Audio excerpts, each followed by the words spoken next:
Everybody, wait a minute.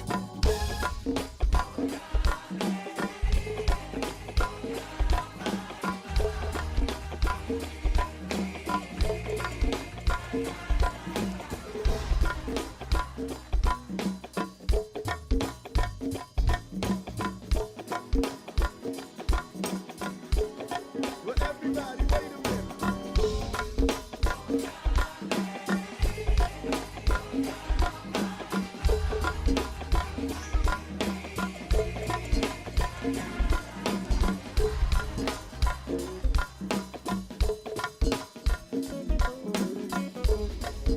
Sunshine, sunshine. Well, everybody, wait a minute.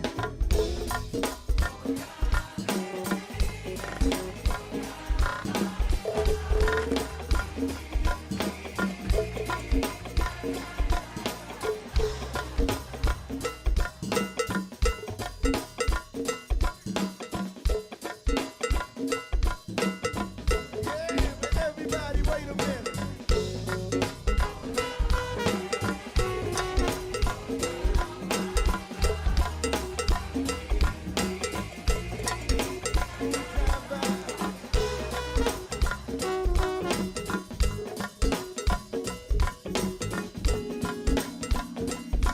Yeah, keep me right there. Everybody, wait a minute.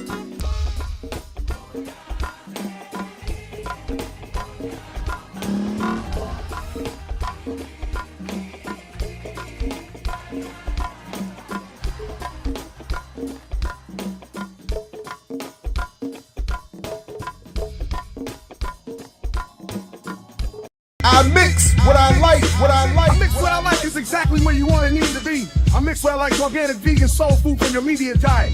Live healthy.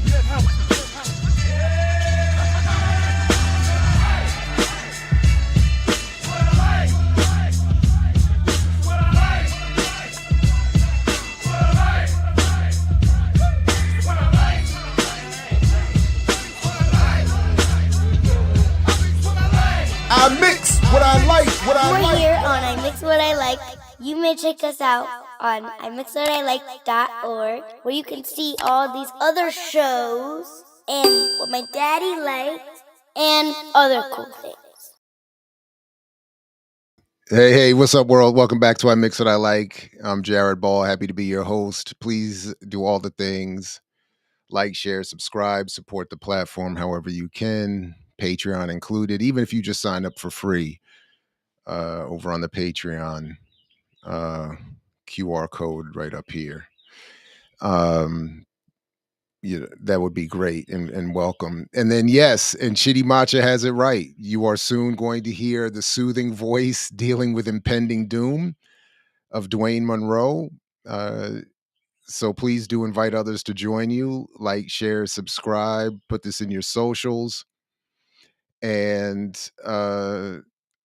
let's get to it. There was something I wanted to start with, but I've completely forgot what the point was. So we don't need to belabor anything any further. Links to more about our next guest are already in the show description, including a more extensive bio of Dwayne Monroe, a technologist with decades of experience in US and Europe. And we'll ask him in a moment about how he applies what he calls a noir Marxist lens to his study of the technological and media environment. And then we're going to get into some of my favorite stuff and further debunk this cryptoganda. So without further ado, let's go ahead and bring him up. Actually, Dwayne, are you ready to be on camera? Let me know when you are, and I'll bring you up then. But let me make sure he's all set. All right, so fine. If you don't use socials, more power to you. No need, no need, no need.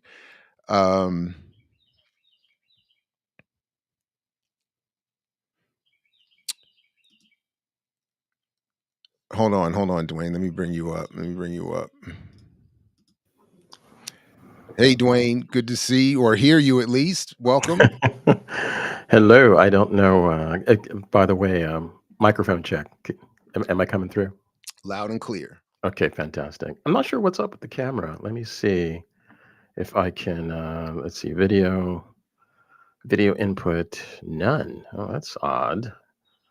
It doesn't seem to actually see that I actually have a camera. All right, let me do this real quick. Which one is my camera? Yeah, that's why I was thinking you might not be ready just yet, but it's an Yeah, actual I am, but the it's a machinery. technological issue. Exactly. How about I am, that? but the machinery is not. Like the stream software no longer recognizes my I camera. was I was always like to answer these questions that Brianna is asking. Is this live? No, it's not. And somehow I'm able to answer a live question, not live. And I want you to think on that. that would be that would be Dwayne, astounding. do you wanna try, restarting your browser or exiting and coming back in? Would you Yeah, wanna try let's give that? that a let's give that a try. I will Alright, be right back. alright, no problem, no problem. We do get to hear the sultry voice at least, pending doom, but, if we can get the visuals, that would be ideal as well.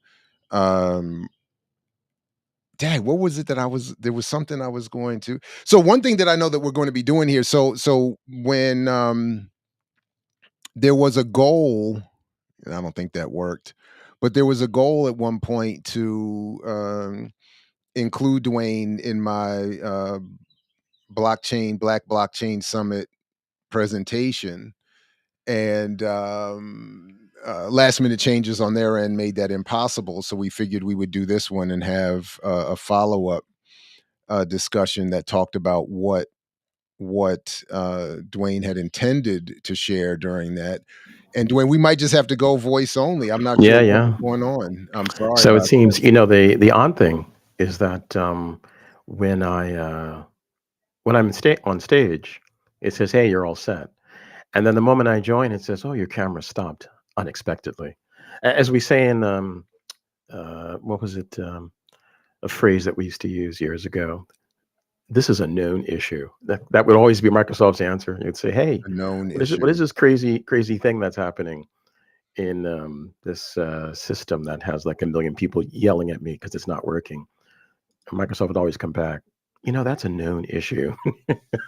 Speaking of which, do you want to say any more about your career and background? I, admittedly, I didn't give you the best introduction, but is there something you would want to say about? Yeah, I to give people some context. Well, you know what? I'll tell like a little story. So years ago when I started my career in technology, I began at a small bank in Philadelphia, boutique bank that was trying to compete with the big kids like Mellon and Wells Fargo and so forth. They didn't do too well competing, but it gave me an opportunity out of undergrad to get a job in an interesting field. And my career in technology started because a vice president of the bank was cornered by the FDIC during an audit. And every year the auditors would come into the bank and do what they do. This bank in particular had some pretty sketchy books. The owner was giving loans to his buddies, and they were non-performing loans. And when the auditors said, "Hey, there's loans for millions, and this particular loan is not performing," by which in banking that they mean is no one's paying on the loan. Why? What are you doing about that? So one of the other things that the FDIC auditors noted. Let me just go on mute to clear my throat. One of the other things that they noted, these auditors, was that the bank did not have any in-house computing capacity. Everything was offloaded to a company called Fiserv, which some people may be familiar with, based out of Atlanta. And this bank was in Philly. Now that model was fine in years past, but by this time, by the 90s, when my career was really getting going, there was an expectation that what an organization, and I said it was a boutique bank, but it was big enough that this was an expectation of the FDIC that the bank would have in-house computation. And at the time, what's called client server became available, and that is when you can have a server, your own servers, and then there are people who are using it. And so this vice president came to me. I was young at the time. The vice president came to me and said, "Hey, you're young. You must know something about this computer shit." And I had been working doing reconciliation, which is among there are some jobs that really do belong to software. And reconciliation was when you would look at a printout from a printer, and you would look at inflow and outflow from an account and manually eyeball and say, oh, the account had 10,000 at this point. Now it has 11,000. Where's the 1,000 deposit, or the opposite? You had to reconcile. This was all done manually. So it's very error prone. Now, there were already, automated means of doing this, but this particular bank, as I said, was behind the time. And so that was one of the things that the FDIC was yelling about. So I was doing reconciliation. I was terrible at it because I was getting bored, and I'm young, so I'm looking at the young ladies in the bank, and I'm just an idiot, right? But this VP said, I think that you may, and more seriously, he called me into his office and said, I think you may have the knack to do this. I've been studying you. I think you're a clever kid. And also you do talk about this. You talk about, computers, and, you did work at, and, your undergrad, I did database work at UPenn and so forth. So he said, I think that you're the guy. So I went from being a dude who was like falling asleep on the job and about to lose my job to being in charge of bringing this bank into what was then the modern era. And so I went from having a sleepy job to like one of the busiest jobs in that bank, because we had to stand up the environment and, and interface with other financial systems. The things I learned at that time was really incredible about how banking works at the computational level. And as he, inferred, as he intuited, I took to it like a fish to water, and was there for a couple of years, and then joined a consulting firm in suburban Philadelphia, which was among a category of firms that was rising up at that time, because organizations were, as I say, really beginning to deploy, these new, relatively new technologies that could be used within organizations.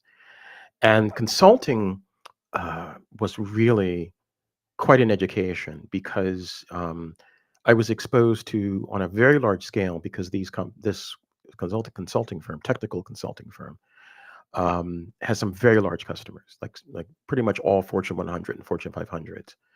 So I was just this, kid, really, in my 20s, and I'm being sent to to Manhattan, to the stock exchange, and like, well, how are we going to stand up this system, and how I need you to design a system to do the following things, or you're part of a team that's doing that. And I was a junior at the time, and but that really gave me an opportunity to be exposed to a wide variety of technologies and a wide variety of scenarios in which computational systems are used. The phrase that we use in the field is at scale, and what that means is like very large scale computation. One of the data centers that I worked in for a pharmaceutical firm, again in suburban Philadelphia, one that was purchased by GSK at some point. I was part of the team that created this data center, and the data center was just massive. It was just this massive space, but there was nothing in it. We were riding our bicycles around before the servers were there, and then the servers started arriving. Tens of millions of dollars worth of computer equipment and associated equipment, networking, cooling, and so forth. Um, One of my favorite memories, well, kind of a dark memory of that time, was when the fire suppression system, Halon, was triggered by accident, and my manager at the time, as this mist started descending, grabbed me by the shirt tail and like threw both of us out of the data center as the doors closed, because halon removes oxygen from the air. So we could have died as this was happening. So yeah, I got to do some very, very, very interesting technically challenging, intellectually challenging, but also sharpening, mentally sharpening things. And to the point of our conversation and the work that I've been doing more recently, as I guess you could say, a old head, is this gave me an opportunity to see how computation is used in corporate environments, and therefore what role it serves within capitalism at, as Marx said, the commanding heights, right? And yeah, and I won't name some of these firms, but yeah, they're all household names, and the things that we did. I mean, not me alone, obviously, but with my teams, sometimes with me leading the team and designing the systems that these massive multinationals use, and put into practice. Um, I got to be in, on the 80th floor of a building, overlooking, the New York skyline as, well, not just say Verizon, as they planned their security measures and their as they plan, products and what they're going to do. I've been in the conference rooms. I've met some of these CEOs. I've met some of the certainly the CIOs, the chief information officers, and I've been privy to plans and so forth. And so this is not something everybody's had the opportunity to do. I mean, many people, I'm not alone in having these opportunities in this field, but relative to the number of people, it's a very few number of people who've had the opportunity to do these things, and an even smaller number of people who have done these things who have a materialist and a Marxist perspective on how capitalism functions. And so it's a privilege, actually, that I've been given in a way. This knowledge is a privilege, and because so few people, as I said, have it. So few people have had these opportunities, this experience, and it's so critical. And it so happened, and I think I told you this a little while ago during a previous conversation. I started doing analytical work a few years ago when I was listening to a leftist podcast, at least nominally leftist podcast, and one of the hosts started talking about how, self-driving trucks were going to replace truckers, and I knew this was impossible. It's just not possible for digital systems to do what truckers do, except in very, very narrow circumstances. But because of how computation actually works, right? And I'd also, worked on some projects with companies that had tried to do automation in various ways, that was related to this kind of technology. And I'd heard and I'd read other things like terrible Jacobin articles. You know how I feel about Jacobin. And please, everybody, I should have said this already. If you've missed any of the millennials are killing capitalism discussions with Dwayne for the good Jacobin hate, please, do yourself a favor and check that out. It's the hate is delicious. so, so, I mean, I just noticed, both from um, people who of I would consider to be reasonable goodwill on the left side, and people who have claimed leftist allegiances who are really just just goofballs, or even white supremacists just pretending to be leftist, or liberals, more commonly just liberals who just throw a few Marx quotes around, for just to seem spicy. And so I saw a gap, and the gap was the combination of experience, knowledge, formal training, having and been in, as I say, these large scale, these powerful organizations, and seeing how the sausage is made, and then also having the analysis, that has been, and the method. This is one of the things I always stress to people about Marxism that Kwame Ture talked about often. Like method. Like the dialectics wasn't invented by Marx, but it's a method you should apply. You can apply it to your life. You can apply it to understanding how the world works, including these corporations, right? So that's why. So that's a bit of background on me. And I one of my funniest moments was when my mom, rest in peace. One of her friends, my mom's, you know, moms. She's like, "Oh, so proud of her boy doing this, doing that, all that." And then her friend said, "So you're fixing PCs, young buck?" And I'm like, "No, no, it's not. Listen, nothing wrong with that, but no, that's not what I'm. That's not what I'm doing." And of course, mom, as I said, you know how moms are. She had to set up straight, like, "No, fool." So Listen, that's a bit of history. shout out to moms, even though I am admittedly very influenced by a BB King line, the late Hmm. great BB King. Nobody loves me but my mother, and sometimes I think she's driving too.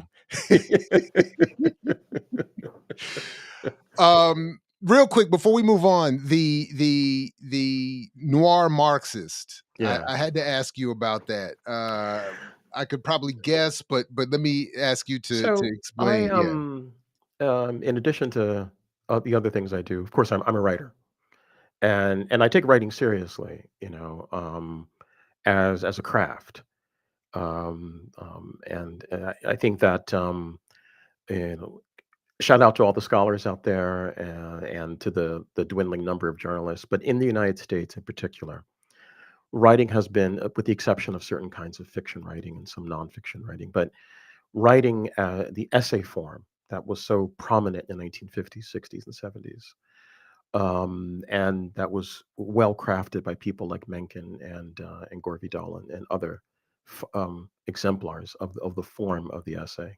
Though Vidal did almost everything, but whatever his faults were as a writer, he's just unassailable. And so I take that seriously. And my inspiration, a friend of mine, says that you need to have a writer's table, and like a collection of writers who perform a model for you. You don't mimic them, you don't copy them, you don't act like yeah, you don't mimic, but what you do is you take cues and you learn from what they did. And in my case, it's Raymond Chandler. And I think of something that Mike Davis said. Someone he was in an interview. Davis was talking about Chandler and Chandler's influence on his own writing, which, as we know, was fantastic. Actually, like City of Courts, like from the first line, you're like, okay, this is a brilliant book. And I read it when it was first released and purchased in a socialist bookstore in Philly. Someone pushed it on me and said, "Dude, you have to read this book." Mike Davis about Chandler said, "Yes, of course he was a racist. Yes, of course he was. He was an Edwardian, for God's sake. But the writing, my God, the writing, right? And we can learn from that. So I take my cues from how to approach sentence construction from Chandler, among others, uh,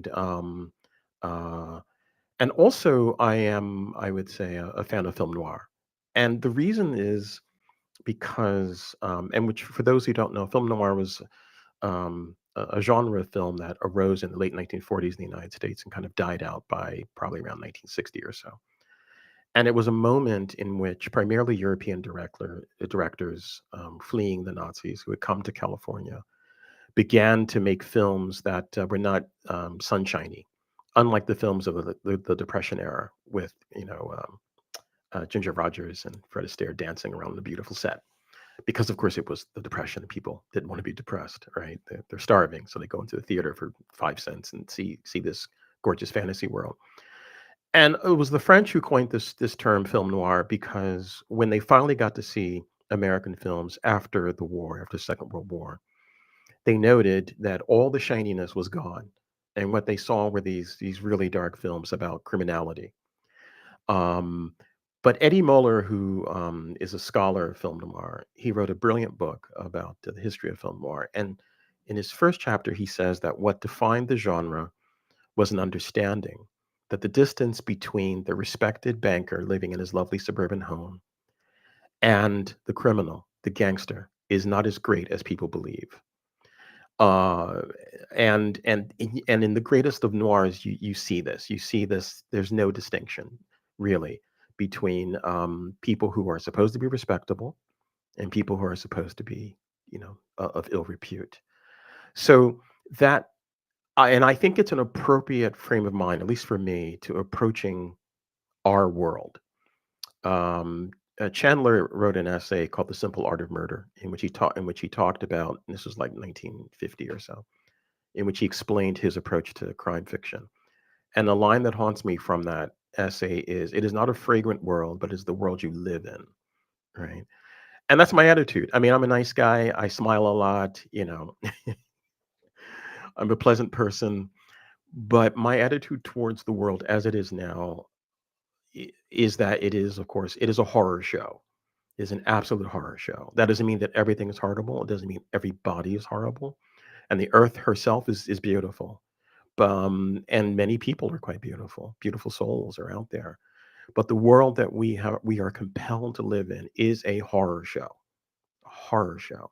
And to me, the noir perspective is appropriate for a world of shadows that we have to overcome. No, right on. I appreciate that. Thank you. So where I thought I thought I would use this breaking story from yesterday or the other day to as a segue to the discussion for today about how Hmm. artificial intelligence and crypto, the broad array of Yeah. crypto, will not save us. And um so we get this story from the other Mm. day, Ukrainian crypto, well, this story focuses on a Ukrainian crypto trader who allegedly committed self-harm Mm. as a result. But the point is that notably, as this story says, this Ukrainian trader's death coincides with a significant crypto market crash triggered by US President Donald Trump's announcement of a 100% tariff on Chinese imports. The crash Mhm. wiped out, whoops. I don't know, what is this? The crash wiped out over $19 billion in leveraged positions and liquidating more than Mhm. 1.6 million trading Mhm. accounts. Bitcoin plunged nearly 8% to around $111,500, while Ethereum dropped 12.7% to $3,700. The crash was the largest liquidation event in crypto history, surpassing previous crises like the 2020 COVID crash and the 2022 FTX collapse. So, what I thought was interesting just about this paragraph alone is that, first of all, there this cryptocurrency community that is Mhm. supposed to be saving the world could suffer such a massive collapse That's when right. one lunatic just tweets one thing or sets That's right. one tariff. And That's right. then they're equating something as sort as something as weakly built into the whole system, that is something so fragile built into the quote unquote normal legal functioning operation of this whole thing, with, Mhm. they call it the FTX collapse, but was Mhm. that not Sam Bankman-Fried's illegal behavior? I That's mean, it wasn't just, precisely right. It so in other was words, the so-called legit community is no yes. safer or less corrupt than the That's right. so-called corrupt. Yes. Yeah. That's so I, Well, yeah, I just dropped something in the chat window for you, because you okay, can bring that up, because and it's apropos. It dovetails exactly with yeah, this yeah. story, because it shows that um, this Early fellow, Bitcoin whale yeah, shorted 1.1 billion right before tariffs, now up 27 million. How did he know? Okay, how did he wow. know? So just quickly, because I only know this because I watched The Big Short, and then I followed all of these financial YouTube channels and read one or two things to figure this out over the years. But before you say more about it, quickly explain what a short means and what this headline is actually saying about what was allegedly known. It's essentially a form of betting against, or hedging your bets against a stock. And I will tell you something. And you're shorting it because you're creating a situation in which you know it's going to crash, but you're positioning yourself, your organization, to profit from that collapse. I one of I am In the beginning of our conversation, I mentioned that I had worked at many different types of corporations, and one of them was a sovereign wealth fund. The kind of fund, no exaggeration, in which a Saudi prince helicopters in on a helipad to the corporation while I'm, doing my thing. This guy comes in because some of his billions was being managed by this organization. And one of the things as radicals or as Marxists that we need to learn is that we can learn from people who are ostensibly our class enemies who are honest. And so when I worked at this hedge fund, sovereign wealth fund organization, um, I worked very closely with the hedge fund's team.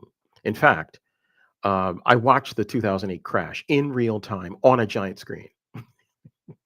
Lost my job 3 months later but yeah, I watched it happen, right? Because I was sitting in one of those spaces that you see in The Big Short with all the data flowing, and we're seeing the indicators.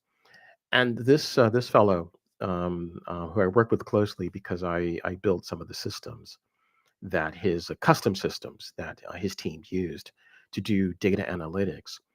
He taught me a great deal, and one of the things he said was that this whole thing is just. He said it's all bullshit, of course. And he said, and key thing he said to me years ago was, it's just theft. It's a form of criminality. He said, I might as well put a gun, to somebody's back and say, give me your money. He said, it's just much more complicated than that. And which was like, oh, I guess I need to find a new job if I'm helping you do this shit. And which that problem was solved by the crash because I didn't have the job anyway after a little while. But he was quite honest about how it functions. He was kind of like, in a way, I don't know if you remember Brad Pitt's character, but yeah, just a guy who just knew everything. He was more gregarious than Pitt's character, who basically just wants to sit and look at screens in his basement all day, and be left alone while he makes his hundreds of millions. But I learned a great deal, and I also learned and watched them perform the shorting, this hedging of bets against loss, and and mathematically it's quite complicated, which is why they require so much computational power, because you can't do it in your head. You have to create software. There used to be the type of mathematician called a quant, who I would work with, right? And they would hire these people from MIT and so forth, some of the best schools. And then Um, pretend they don't speak English, like in the film, to make it seem right, like he's more legit in his right, Chineseness. right. Like he doesn't know anything.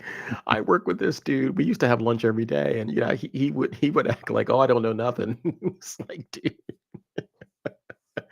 But they were paying him. Oh my God, the amount of money they were paying this guy because he was so critically important to their efforts. Because without the formulas that he and his team created, um, enacted through the computation that I was standing up, they would not have been able to do these things, right? So yes, the entire endeavor, and this gets us to, I think, one of the main ideas or one of the main points I want to get across in this conversation is that Black Americans in general, but Black Americans in particular, have been sold the idea that this platform, this methodology, Bitcoin or blockchain as a technology, is a method for, at the very least, financial independence. And in some cases, people claim, it's a method for liberation. But that's impossible, because you are entirely dependent upon a technical stack that costs millions that you don't have, which means you have to participate in a system like this system we're using right now. We don't own it, and we can't stand it up. We can't stand up the servers and the infrastructure, the cables. I'm in Europe, you're in the US. We're speaking over an undersea cable right now, right? We don't have the capacity. We should, like people collectively, because it's people doing this. It should belong to all of us, right? This tech stack. But right now it doesn't. And so the vain hope is that, hey, you know what? If we lean in, to use that stupid phrase, if we lean into this really hard and learn how it works, then I'm going to get my bag. And as you saw, as you know, and as your first example and the second example showed, that's not possible for 99.999% of us, right? Some guy, it crashes things, and another guy profits from the crash. Now, And none of with us have this in information. and sorry to jump in, but it's this profiting is at a level of precision Yes, that cannot be happenstance. I mean, exactly, as exactly. your article says here, the whale approximately, according to an on-chain analyst, the whale that is this one big Bitcoin and Ethereum holder, Hmm. 90% of the Bitcoin shorts and completely exited Ethereum positions at the bottom of the drop, pocketing 190 million and 200 million in realized profits within a single day. Hmm. So Hmm. in this other video, I'm not going to play it, but I just want to show it. I'll put all the links to the show in the show description. This Hmm. other video breakdown, it's showing at this level of precision, showing the moment this is all happening.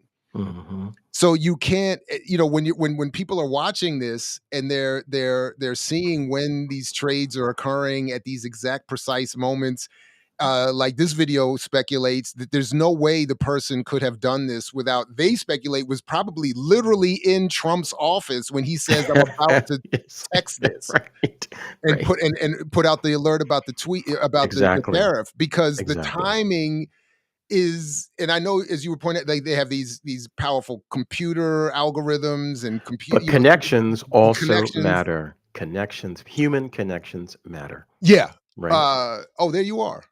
Your Yes, camera's on. I did a little, as they say in Britain, jiggery pokery, Okay, and right on. And there you are in the stock exchange. Perfect. Perfect. yeah, yeah. I thought that'd be appropriate, even though it's Yes. reversed. 'Cause I didn't reverse the image, but That's all thought right. that'd We be an get it. appropriate We know what background. it is. We know what it says. So yeah, so just to this point, this, never mind all of the pre-existing accumulation, the pre-existing wealth, the pre-existing concentration of ownership of all of these platforms and all this computer techno and all the algorithm. Never mind all of that. Yeah. The access and the timing you would Yes. have to take full advantage of this, and that this is something that, and by the way, this is only one whale. We could assume it's a man and that he's white, but this is not something that is automatically benefiting an entire community, however that No. community is defined. No. So this idea that black people. So anyway, let me. I just. But I'll stop. I just wanted No, to but throw it in that's there. Yeah. but it's important to point this out because I mean, and actually, what I'd like to ask you to do, because you participated in that event. Tell us like what the response was and how people reacted to what you had to say there. Well, in years past, a couple times it got a little hostile. So at Mm, least we didn't get that this time. But there's a lot of. I think he's making sense, but he's upsetting my project plans here. yeah, yeah, And then there's just some outright, he just doesn't like. There was a group of brothers that sort of held me up and pulled me to, not held me up, pulled me to the side after the event right, on my way out, to essentially, as politely as they could, try to convince me that I just don't understand the tech. And I don't right, understand, right. that common thing you and I have talked about before. It's that, Jared, it's only because you're not on the inside and you're not, um, you know, Have these people, because whenever someone says that to me, and listen, I don't understand every technology, right? There's many things out there. But if someone says that to me, uh, I always ask them to diagram it for me, block diagram it for me, right? Now in my field, we whiteboard it, like go to the board, show me how this thing works at a high level.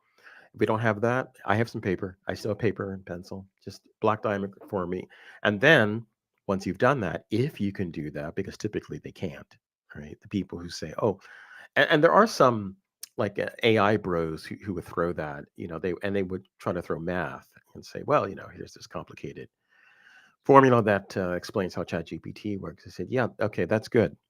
that you know some of the mathematics, maybe all the mathematics. However, what is the power consumption? Now translate that into the data center, into the actual physical machinery for me, right? So 'Cause I can I see a did what formula for a car yeah. on a board, but you still got to build the car, right? No, so I should have done that, and but my version of that was is always to say, "You're right, I don't pretend to understand every bit of the technology, but where is the redistribution of the wealth part?" Like, that's all I keep looking Hmm. for. Where is the Hmm. solving of all of this material Yes. inequality gonna come from? And that's the Yeah. part I can assess. That's Yes. the part that's pretty, I think, really easy.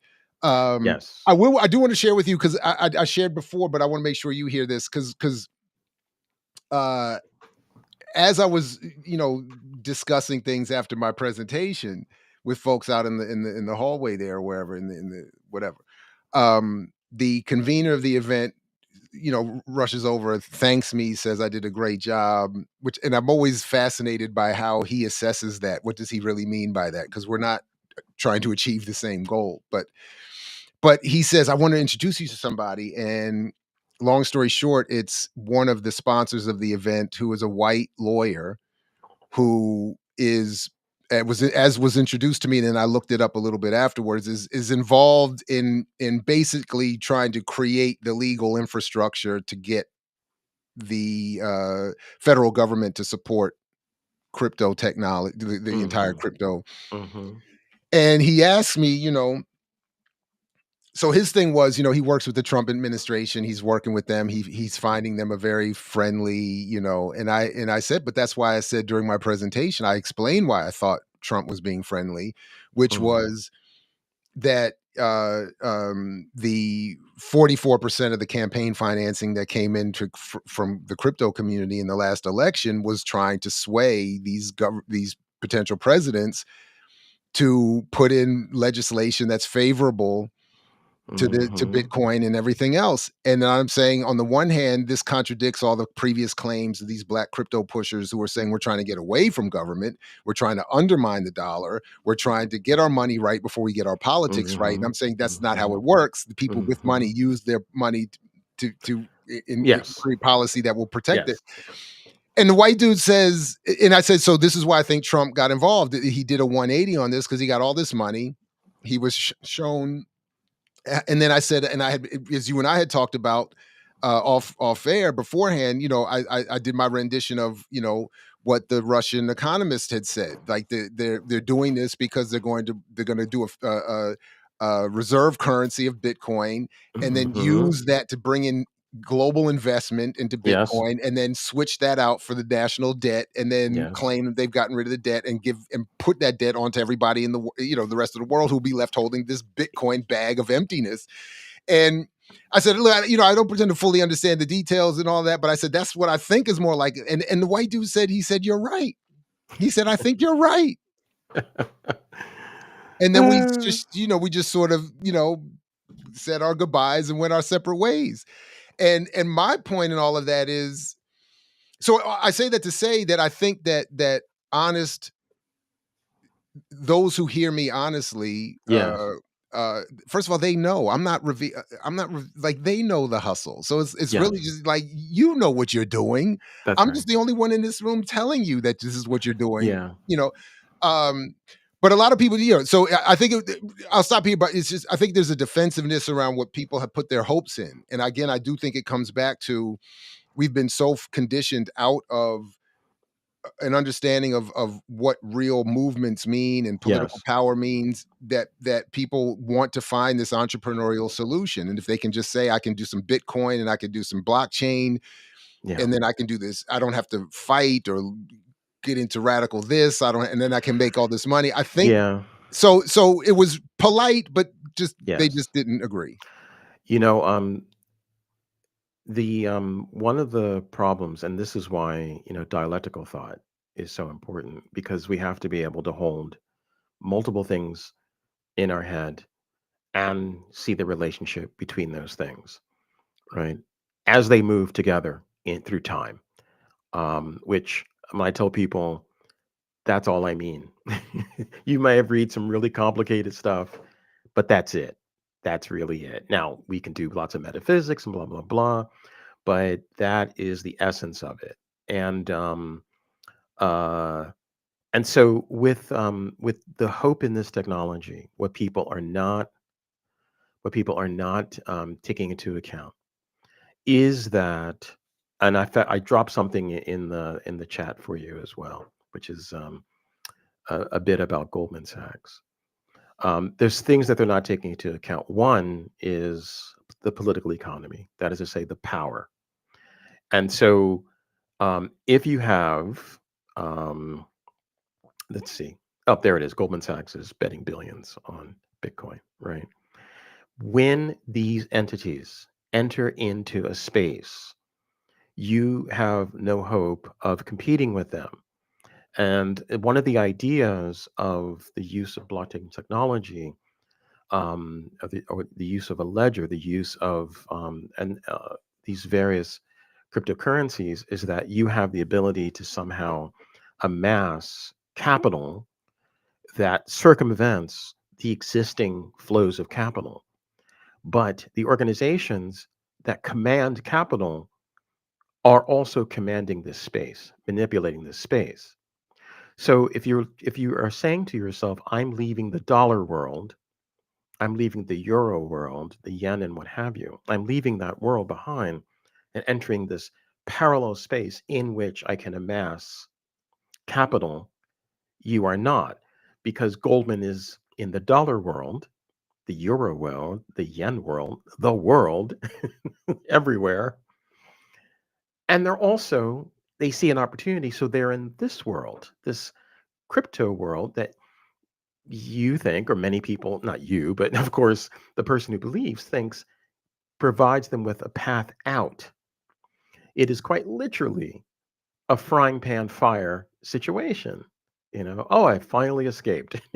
no, no, you haven't, because the same people who have power in one space have power in the other because they have power. Now, I don't say this to advocate for hopelessness. I'm saying this to advocate for realism and then to find hope in other avenues and other actions, which have to be collective, because you cannot individually, through your cleverness, work your way out of an oppressive system. That may be fine in a superhero movie or a comic book. But my God, even in those, fictional scenarios, there are teams, right? So you need a team of millions, if not billions, but certainly, community building, because you're not going to find relief from these systems. And even if you seem to be on the upside at one moment, well, the rug, as the saying goes, can be pulled, right? And these people are experts at doing that. They're experts at suckering you in. They're experts at paying Spike Lee lots of money to do a fisheye lens commercial in Manhattan saying, "Get yours." And then everyone says, "Oh, well, Spike's cool, so maybe I And should literally listen." with the point that this is freedom, that unlike the That this currency is of the freedom. past, black That's people right. can now get in. And then in the story you show where, yeah, if Goldman can come in and buy 2 billion, it's a Goldman just walking in and buying $2 billion of Bitcoin and Ethereum exchange traded funds. Yeah, which is, Where is the how catching can up you supposed match to? that? Exactly. How can you hope to match that? Which means that game is not for you. Just as what's depicted behind me right now is not for us. It is not for us. It is not our world. It is not our game. I technically was able to understand how that world functions, but I wasn't an owner of that world. I was a servant, right? I was, a skilled servant, but a servant all the same, right? And so I did not command that world. Now, if technologists understood the power of collective action, many things could happen in this world, right? If there was union power amongst technologists, many things become possible because this technology is at the foundation of everything. And that's why we were propagandized in the 1990s and beyond out of class consciousness. No, no, no. You're a professional. You're not like Joe Punch Clock or whatever that phrase is from the Simpsons. You're not a working class person. You're a professional. You're a white collar person. You go to an office. You get paid a decent amount of money. Some of you get paid crazy amounts of money if you're in Silicon Valley and a few other places, right? Or have very very specialized skills, like the mathematician I knew who was I think his base salary was 500,000 a year, right? Yeah, plus he got bonuses, right? And so Wow. now I wasn't making that kind of money, to be clear, but but there were indeed people with specialized skills who were, and maybe still are, even in these leaner times. Um, but still, even with such a handsome salary, even with fu money salary, you're still a servant, Yeah. just a well-paid servant. What was I watched an interview with Brad Pitt saying, well, someone said, well, why do you ask for 20 million in a movie? He said, because I'm going to get old. You won't want me, but No, I, one but of my I'll favorite need that scenes, money. one of my favorite, from that world was in that old show. What's the one where the kid goes out west and becomes a movie star and brings all his friends with him? It's supposed to be based on Mark Wahlberg's life. Oh, right, right. Oh, Uh, Entourage. Entourage. Yeah. Where there's that scene where the RE character, the film studio guy, um, who I think is based on what's his name's brother, Rahm Emanuel's brother. Hmm. Hmm. He's standing there talking to the actual owners of the studios or something like that, and he's trying to get this new job. And the guy says to him, he says, right now, because the job I've given you allows I pay you enough. You can go to any store in the world and buy up anything in the store. He said, but you want to get to where I am, where you own those stores. And, Precisely. and I was like, and it Precisely. was like a nice little reminder. Yeah, you're a very high paid Yes. Yes. employee. That's right. Employee. And that's the point, and which means that you have greater freedom. You are, as Marx would say, or as some Marxians would say, like part of a labor aristocracy temporarily, because conditions change, and you go from being labor aristocracy to I don't need you no more. And that's one of the reasons why the AI push has been so hard, because the owners are dreaming. It's in vain, but they're dreaming of a world in which they don't have to actually pay people to do anything. They can just kind of run the world through automation, through these machines. What they are accomplishing is they are marginalizing some types of labor, as we've talked about before, but what they're also doing is destabilizing the labor market, so that people who are indeed needed, but they're treated as if they're not, and they're made to think that they aren't needed anymore because of so-called AI. And it's important to also note that some of the same people who are promoting crypto pivoted, as David Gerard says, and his website is called Pivot to AI. He called it that because there were people in the crypto space who, when crypto got a bit shaky for them in the previous crash, they quite literally pivoted to AI, and AI became the thing that they were going to sucker.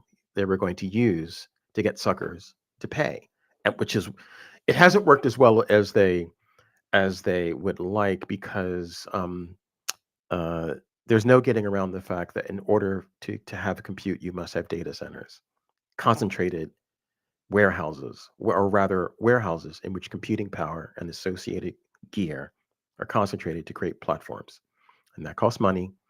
It costs money to create them. It costs money to maintain them. Even though you don't need a lot of people, you can have a massive data center and 5 or 10 people, but still there's power, there's water that's used for cooling. These little pipettes run around the servers that cool them.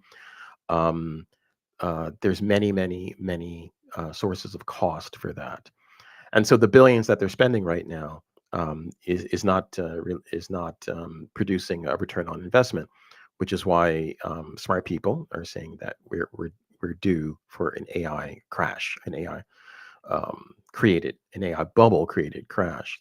And these two things, AI and crypto, are very tightly related because they're both based upon um, huckstering. They're both based upon P.T. Barnum style, advertising, lies, propaganda to get people to part with their cash. Now, in the case of crypto, it's to get ordinary people to part with your cash, because you have to find a greater fool in order for you to make any kind of to see any kind of return. And in the case of AI, the greater fools that they're looking for are massive corporate customers. Uh, so I think that the main thing I think that we're trying to communicate here to people is that the idea of liberation in this space is a vain hope because of the reasons we stated, that it's the same owners who own the the primary economy, the fiat currency economy. These people can manipulate this world because it's their world, right? And so we have to look elsewhere to collective action to actually do what we need to do to to save ourselves, because the world that they're creating or have created is, as I said at the top, is a horror show and a nightmare. And let me drop something else actually into the chat for you to bring up on the screen, because I think this is something that's Sure, and also then I important. also have the documents you sent, from your own presentations. If you Mm-hmm. want to, if you want to get to any of that, also. And then Mm-hmm. so far, all of these except for this most recent one, links are in the show description Mm-hmm. Mm-hmm. already, folks. So you can. I encourage you to follow up on all of these Mm-hmm. bits and pieces. Let's see. Let me get this fit a little bit better. How much Mm-hmm. electricity does Bitcoin mining use? Complete 2025 analysis with real data. Yeah, and this is from an organization that Solar Tech. Of course, they're advocating for renewables, but they do a really detailed analysis, and the key insights, I think, is does a good job of giving us a summary. Um, and as we go through these, as you look at these on screen, the question you must ask yourself is, how sustainable is this? And I don't mean sustainable in that waffly liberal way of, oh, I'm drinking sustainable coffee or some nonsense like that. I'm saying, and this is one of the things I tell people often, this entire infrastructure is going to collapse. It cannot but collapse, because as with AI, which is very computationally intensive, Bitcoin is also computationally intensive because of the mathematical operations that are required for the cryptographic hashing and the cryptographic actions, right? And so you need lots and lots and lots of computing power, lots and lots and lots of cooling. So now you have these two worlds that are concentrating computing power and concentrating resources, so-called AI and Bitcoin. Um, so even if you were right, even if the a true believer was correct, and this was a way for us to, I don't know, amass capital, in order for the maximum number of people to benefit from it, you'd have to build out an insane number of data centers to support these operations, these mathematical operations that are at the heart of what is called cryptocurrency, right? And so this article points out that given the astounding demands, energy consumption of these platforms, that it cannot be sustained. That we have to make choices between water for ourselves, for example, power for ourselves, and water and power for data centers. To crunch the numbers for cryptocurrency. And from my perspective, it would be better to close these data centers and devote those resources to human need. And the same goes for so-called AI data centers. That part about the water usage is somewhat news to me. That's fascinating. So When I worked in yeah. data centers years ago, we used what were called Lieberts, which were these very large cooling systems. And in fact, let me bring this up. Let me share this with you. Data center. There we go. I'll copy this and share this with you through the chat, and then you can show the audience this, because there's a nice graphic here that shows what hall design. You'll have to scroll down a bit to where it says universal data hall design, and that's kind of a common pattern in there it is, a common pattern. So we would have cooling systems that would blow cold air to overcome or to stabilize the air in the data center, because computers generate tremendous amounts of heat, lots and lots of heat. The cooling fans of the servers that are in a data center are blowing out lots and lots of heat. And if that heat is not moved, is not dealt with, the servers will catch fire. In fact, data center fires have become a growing problem as they've been packing more and more computing elements into these data centers.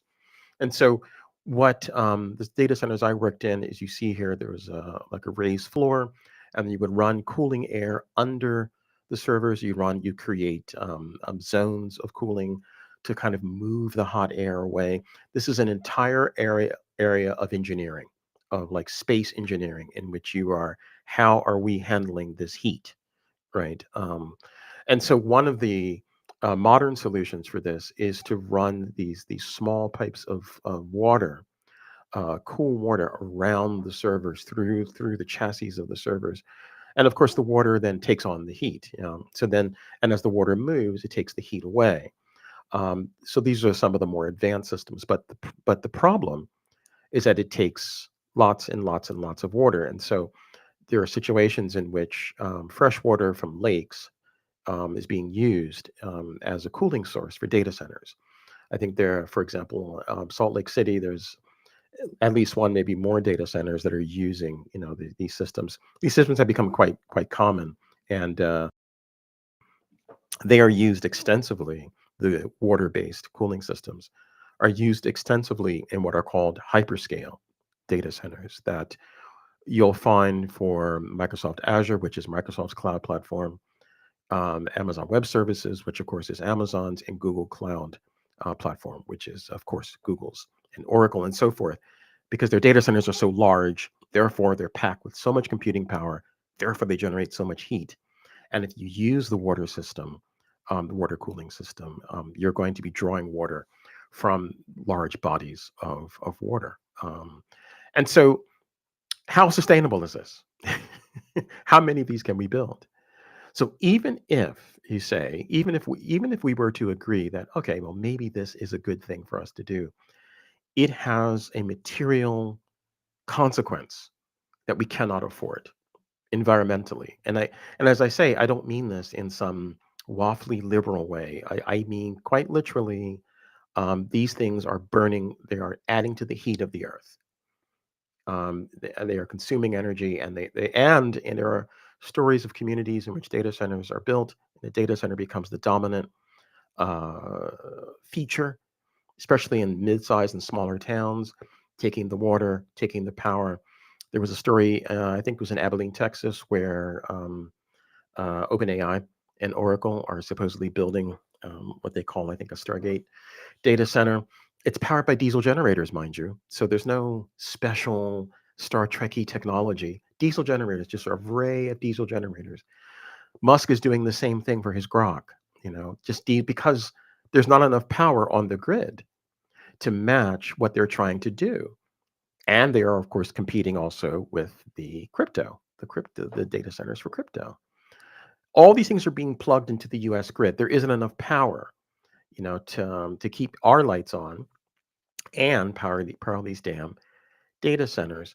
And so any way you look at this, from a financial perspective, from a power perspective, from a political economy perspective, from amassing capital for yourself perspective, certainly from a liberation perspective, and finally from an environmental, and I mean that in the most basic sense, perspective, um, it is a disaster, and so supporting it is a very, very bad idea and unwise.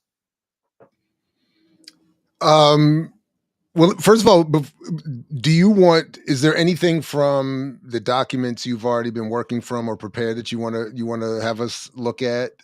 Some of these items have indeed come from that document. Oh, okay. Um, and And are um, you um, sharing any of that publicly? I haven't you added know what those I need to to the link. do, because I created that document as a private resource. But what I'm going to Yeah. do is I'm going to create a version of that, that'll be I'll maybe sharpen the language a bit, organize it a bit differently, and then create a version of that, which I'll post on my blog, my technical blog, which is monroelab.com, and then I'll share that link with you for the audience to look at. No, that's awesome. Thank you. And again, the link to Dwayne's blog and more is already in the show description. As I've said, if you haven't already, check Dwayne's conversations with Millennials Are Killing Capitalism with him, May Gant. And I'm sure you've had other really wonderful conversations. Those are the ones I'm most familiar with. So no disrespect to all the other wonderful hosts you've engaged, but just I want to raise that up, and with Renee on Saturdays with Renee as Yeah, well. very So good. so uh all right. So let's see, where was I here? Um all right, well, let me pull up. There are a couple questions from the chat. Let me, and Hmm. then we Hmm. can come back. Shout out to Deculturation, and I appreciate the super chat. Although I don't, anyway. Thoughts on Harvard economists claiming only 0.1% GDP growth without data centers in 2025? Uh, actually, I'm Yeah, not. I listen. Yeah. I recommend to people that they very closely follow the work of Ed Zitron, and because his website is where's your ed at, not head but ed.com. Zitron has been doing outstanding work following the financials of this space, and is he a Marxist or socialist? Probably not. Doesn't matter. His numbers are accurate, and what that Harvard's publication, or Harvard statement is saying, is that the U.S. economy is moribund. That is how one should actually interpret it. That data center construction and the circular mathematics, circular financials of OpenAI, Oracle, Microsoft, all the rest of them, is the only thing that is powering, that is keeping the engine of the US economy afloat, which is insane Wow. but it is the consequence of the corporations, um, their overinvestment in their bet on so-called AI being their salvation from having to pay workers. They have gone quite literally mad, hoping that this thing will deliver them from the labor theory of value. They want liberation. That's what the capitalist class wants, is liberation from the labor theory of value, right? That's what they're trying to achieve via this investment. But what's happening is Wow. that what's happening is that they fooled themselves. What is it in wrestling? You know, um, Kayfabe. being a mark for yourself. They Mm, are a mark for themselves, right? Because no one's making money, but they're investing more and more and more. In business, there is a phrase called sunk cost fallacy. It's like business 101, right? And it's very simply understood. You know what? I'm investing in a thing. That investment's not working out. What I need to do is, as your grandma would say, throw good money after bad. I just need to keep throwing money at it. And if I do, eventually my dreams will come true. That is what these corporations are doing. And it's become a frenzy. It's become a frenzy of activity. But what that is doing is it is sapping the capital away from other elements of the economy.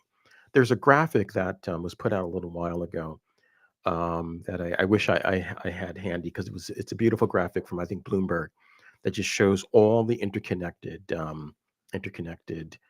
investments that are keeping things afloat. So I agree with that statement from Harvard, but not as a positive thing. It is in fact a sign of impending collapse. Wow. Um, and just so I'm clear, and if anyone else is not, when you're talking about, well, Marx and Adam Smith, whoever else we're talking about, a variation of the labor theory of value. It's if it's you're arguing the capitalists are trying to get rid of labor being Yes. necessary or involved Yes. in producing or and paid Yes. and As to the source produce of anything as a because source. Yeah, one of the things that people need to understand, well, I think everybody intuitively or directly understands that, you know, capitalists hate labor, right? right, right. And so, what if we could produce things without there being people? Now, of course, this is insane because, what is the point of production, and what is the point of your wealth if you collapse the entire system? Um, yeah, although I think that at this point, some of the wealthiest are basically trying to prepare themselves for like a Mad Max scenario that they themselves are trying to bring about. Right. Now it Why doesn't would work that out. be It the doesn't. goal? Yeah, but it doesn't work. As someone said a while ago, okay, so you have security guards protecting you in your bunker, and what are you paying them? What's to prevent them from just turning their guns on you and taking the bread? And again, why would you want that to be the experience of your Right. wealth? I mean, Right. I would think that they would do more to provide more liberal counterinsurgent material for us I to, and make it easier for us to support our own exploitation than making it so obvious with a Mad Maxian, I'm going to throw out. I'm going to throw out. I'm going to throw out. I'm going to propose something here. mm, When China started to rise in the 1980s, I remember my grandmother, who was a very alert and astute person. And one of my close friends at the time was an Chinese American woman, second generation. And after people from the PRC were able to travel to the States, one of her uncles came. Uncle, I think it was called Daikao. Yeah, they're going to flood anyways. Exactly. um, he was buying up like all these windows, Pella windows from a bulk distributor in Philadelphia. Just thousands upon thousands and thousands of windows, and I'm like, Uncle Daka, what are you doing? And he said, Oh, we're building new cities. We're building new cities. And I'm like, well, what? Wait, what? We are building new cities. And he said, Oh, you have to come to China. And this is in the 80s. I should have listened to him. You have to come to China. Many things are happening, many exciting things. A smart young man like you, blah, blah, blah. So I remember my grandmother saying when she began paying close attention to what we were beginning to learn about events in the PRC in the early stages of the build out. And then as it really started to pick up speed, my grandmother said, these white folks will not rest until they destroy the globe rather than having to share it. She said the fact that China is becoming a power will drive these white folks crazy. And I think that what we are seeing is these individuals unable to imagine a world in which they are not dominating, in which people aren't quaking in the fear. They would rather destroy the world. And they can't use the nukes because they know that the nukes are coming in return, right? mm, mm. Like even North Korea moved heaven and earth, to make sure that they had a first or second strike capability. So they don't want to use the nukes, although as my grandfather used to say, who served in the tank battalion in the Second World War, the night is young. Many evil things could happen. Hey. But Well, they would, this point by Avery here, the moon would have water and be colonized in response to you talking about the water. But I saved yeah. this quote because this comment because I always remember in 1996 on my way to my first Hmm. trip to the continent, there was a New York Times headline where Bill Clinton said, "We are going to colonize the moon." That was his Yeah. exact language, and Yeah. part of what I hear you saying is that's what I think of is that that they would rather destroy this planet, and especially as soon as they find an exit ramp for themselves. And they Um, can't. I mean, and I, and I I don't say think this they because can either. no, and because I read a NASA report a few years ago about the amount of maintenance that's required to keep the International Space Station going. Mm, And it's an astounding amount of maintenance because there's micrometeorites and space is an unforgiving environment. It is not obviously our natural habitat, and it's not the place where you can nap and relax. And I mean, it's far worse than the ocean, because even though we didn't, we're not made for the depths, for the greatest depths of the ocean, but it's still our planet. We're still on our planet when we're right, in the right, ocean, right? right. But space is unforgiving. And so in order to build a lunar facility, you'd have to be a different kind of civilization. In other words, I'm not saying that's technically impossible, but not this is not the society that can do that, because it's not serious. It's a society of at the elite level, shoplifters and thieves and dirtbags, right?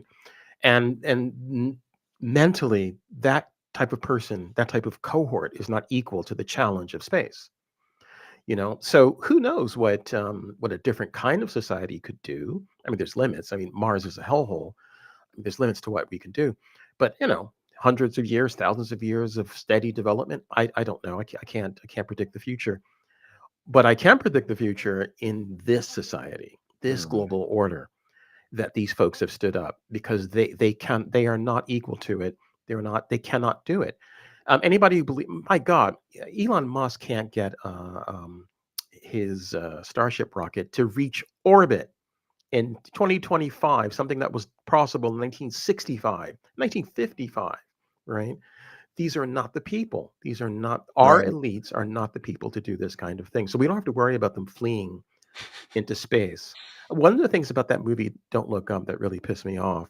Well, there are many things that pissed me off, but one of the things was the end in which the billionaires on their space yacht, they reach this other solar system, and of course the irony is supposed to be, but they're killed by these Right, these creatures on once they land on the planet. And no, they can't build that. That's the point. right, Like, they aren't the kind of people who can build something like that. So right, yeah, right, no. right, right, right. Ebony, thanks for the super chat. Not really a question, just loves the Dwayne's breakdown of crypto. It all sounds like Chinese to me. Well, and I think you and I have talked about this a little bit even today. Part of it is by design, that Yes, that yes, the language is intentionally dense and yes, convoluted. And as yes. you pointed out, just whiteboard it for me, or as I pointed out, please just show me where the redistribution occurs. Like, and that's Right. always what they can't do. It's like Exactly. in that last conversation I had at Howard, the guy, a couple of I don't even remember what the terminology was. It was just stuff that was clearly esoteric Yes. and not meant for general consumption. I'm sitting there saying, so I just waited, patiently. And as Mhm. soon as all the language that I don't understand stops, tell Yes. me where the redistribution occurs. Right, the jargon. There's an example I like to use of someone explaining something that's extremely complicated, um, highly complicated in a direct way. Was many years ago, I was at a burger and beer event that was held in Philadelphia by the Franklin Institute, which many people may know, some people may know, is this famous science museum, named, of course, after that charming criminal Ben Franklin, right? And so, as he was charming, but he was also a bastard, and uh, and at this event were many scientists, and among the scientists was a gentleman who was an astrophysicist. And what he had done was, because the Franklin Institute has a telescope, and he pointed it towards the sun and was able to relay the image from the sun to a screen that was there at the event. And it was a nice kind of garden, and people were having a good time. And as I'm getting my burger, I'm walking by this screen, and there's a filtered image of the sun, and there's, like, of course, the tendrils of energy coming from the sun. And I said, "Is this a lie?" I asked him, because he was just standing there, chilling. Some people talked to him, other people didn't. Um, "Is that a live image of the sun?" He said, "Yeah, yeah, it is." I'm like, "Holy shit, what?" And he explained. And then I said, I'm a person who's interested in atomic things, shall we say? It's one of the things I've been interested in since a child. But what is the current theory about how the sun works? Fusion, yes, I know. Basically, you just say fusion. But what is the current understanding of astrophysicists of your field and how the sun works? And this brother broke this down for me, and he talked about the theory of magnetohydrodynamics, a word so long that from you get from the beginning to the end, you've probably had dinner, right? But he broke this down beautifully. So, if that astrophysicist could explain to me, a layperson, something that is among the most complicated events in the universe, these fools can talk about how crypto works, right? What are you talking about? Well, but see, what I end up with though is that it's not so much that they don't understand and they're just using jargon that's beyond even themselves. I think that what they don't, in other words, they understand the technology. What they Mm, don't understand, or at least I'll give them the benefit of the doubt, they're being honest, that they don't understand is that this will not address the material right, conditions, the social right, relationship. right, That's the right, part that I keep it's like, oh, I right, get it. I hear you. Blockchain, the this, the right. that, DAOs, all of they're throwing all the acronyms, and I get all of that, all of that, all of that, all of that, all of that. Right. But what you don't understand or claim not to understand, maybe pretend not to understand or really don't understand is that this is not going to be a solution if the goal is collective. And If that the that was the goal, other thing I yes. kept coming back to at Howard, by the way. If your It goal is yeah. collective uplift and not just the creation of another bourgeoisie and or yourself as part of it, then we have to have another different level of conversation, which is again what I appreciate what you're saying here again is there has to be some collective action taken. Let me see if I can find let me see if I can find, because I think I took an image. I think I took a picture of this. Oh, I did I? Yeah, I did. All right, let me email this to myself, and then I'm gonna share this, I'm gonna share this with you. I'll just see bear with me for just a moment. Are you going to email it to me as well, or Yeah, is that you know what I what? should I'm look gonna for? email it right to you. All right. So, and then you can share it, because this and, let's see, Dr. Ball, there we go. I'll just name it OpenAI image, just to be I'm probably misspelling it. Oh, there we go. All right, there we go. All right, so this is coming your way. And then once this is from a Bloomberg story. Once you get it, and you can put it up on screen. Yeah, I don't know what's going on. Come on. Where are you at? I don't see anything yet. Let me see if I sent that. Oh, there it is. There it is. There it is. Okay. There it is. All There it right. is. Cool. All right, here we go. Do do do. Woo, woo, woo. And there it is.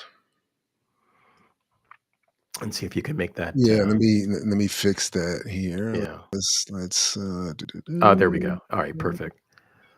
All right. Uh, This gets us back to the statement about from Harvard Business School. This graphic, which as I believe is from the Bloomberg article, shows the interconnecting investment flows between all of these companies. NVIDIA, as a chip maker, which is making lots of money right now because people are buying these chips. And this is about the AI story, but it also applies to crypto. People are buying these chips for their data centers. AMD, which is a smaller but still significant company, and OpenAI, of course, Microsoft, of course, Intel, Oracle. These companies are throwing money, or rather, they're circulating money amongst themselves and pretending that they're making deals and making profit. And they're doing this in large part because they're not making profit. This would be as if like Ford and BMW and Volkswagen and Toyota, nobody was buying their cars, and they said, "Hey, you know what? I'm going to make an announcement."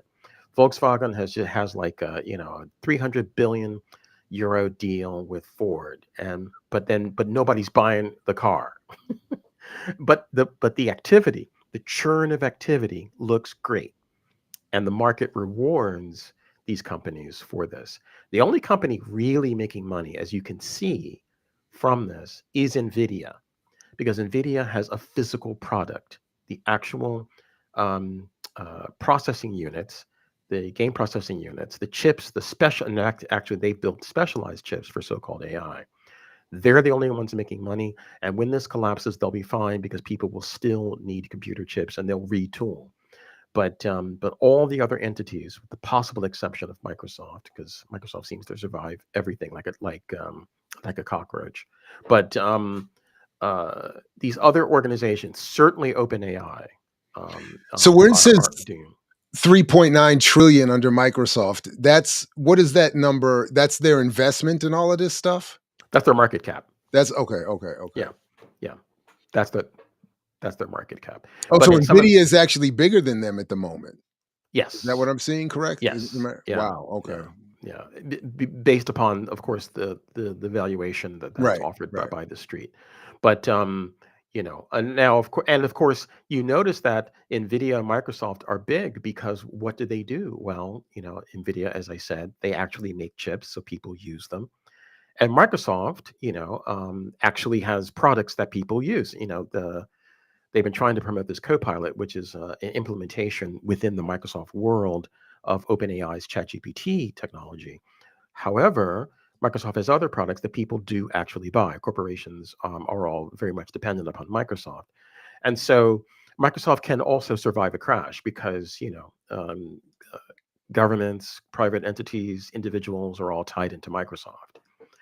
But OpenAI, on the other hand, is the weakest player in all of this because they don't actually have a product that's making a profit, and they're depending upon investment. But it's not even really investment because Nvidia says to them, "Hey, you know what? We'll make this investment of billions in you if you buy our chips, and you have to build these data centers."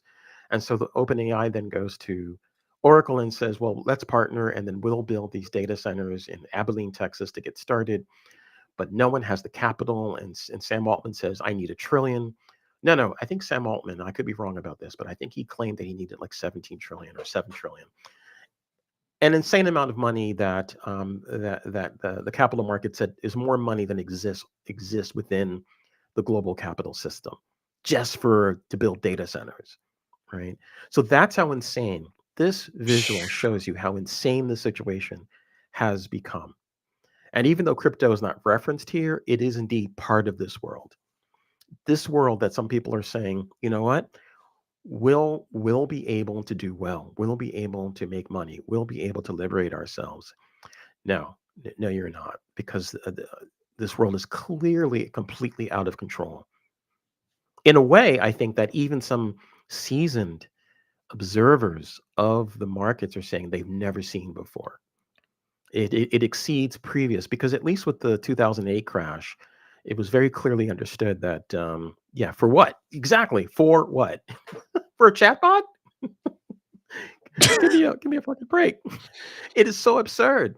If it wasn't so dangerous and if it wasn't so destructive, it would be one of the greatest jokes in human history, right? But this is what I mean when I say that these organizations have clearly they've lost their minds.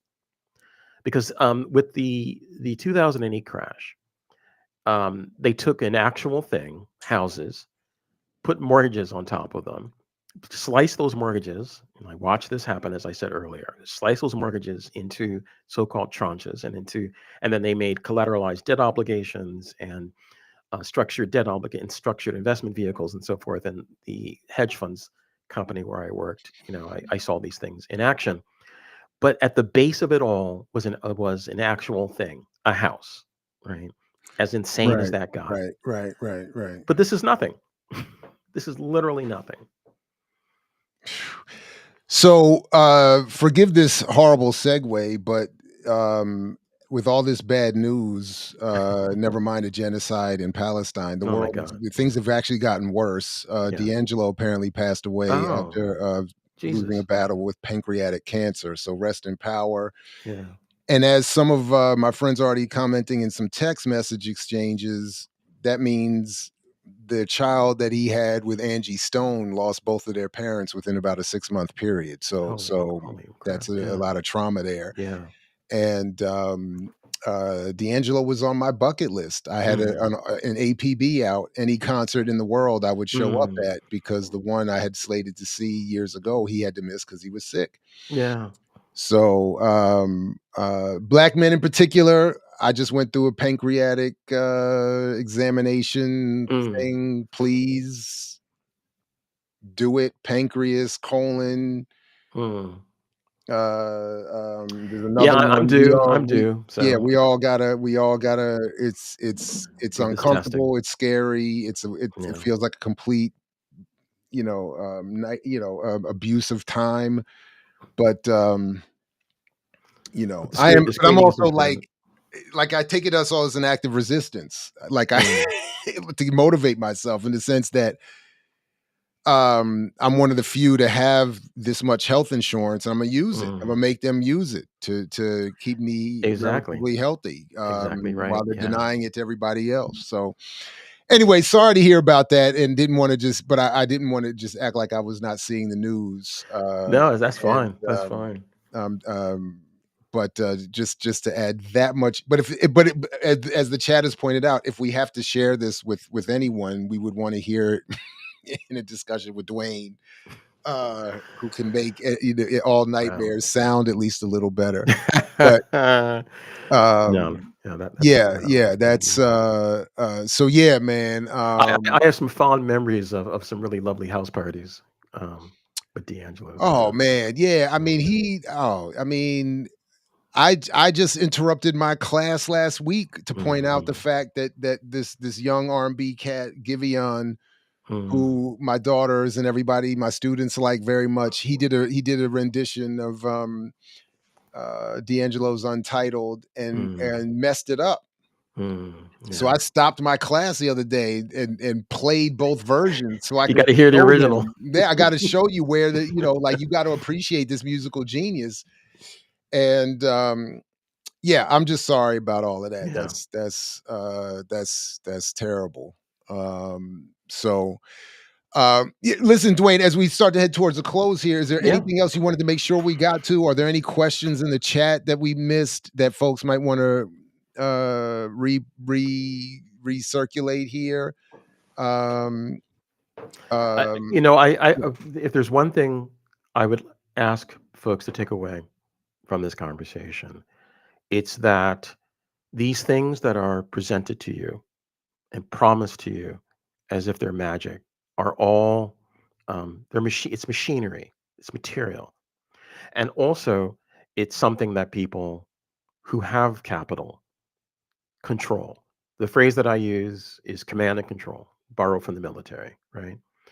And one of my primary arguments is that computation, as currently imagined and deployed, is the command and control apparatus of global capital. Because obviously you could have capitalism without it. It existed before it, and they used people, at scale, as Sears and Roebuck did in the 19th century. But and other organizations who operated at scale before the era of digital computation.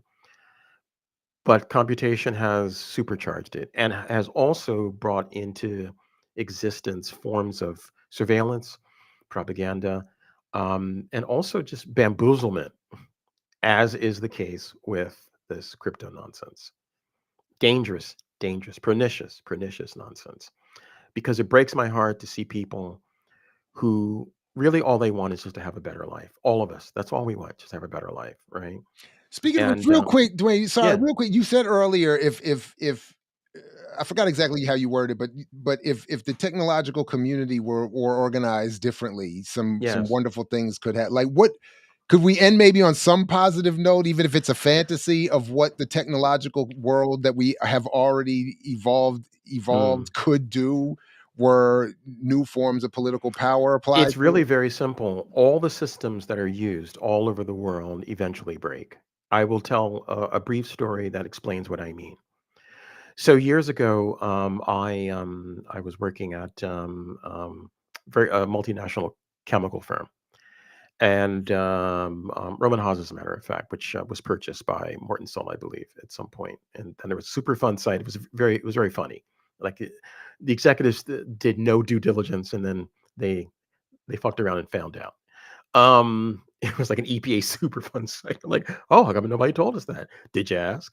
Anyway, um, new new CEO came in, and this CEO looked around at the fact that there were all these people who were managing what were called IBM AS400, AS400 systems, and they were very, very well paid, right? And the CEO was displeased with the fact that these people were so well paid. So she said, "You know what? You're all fired. You're all let go. We're going to let you all go, and we're going to replace you with these people from IBM who will just be temps. You know, I mean, they have the knowledge, but they'll be able to manage these systems for less." Well, it was a disaster.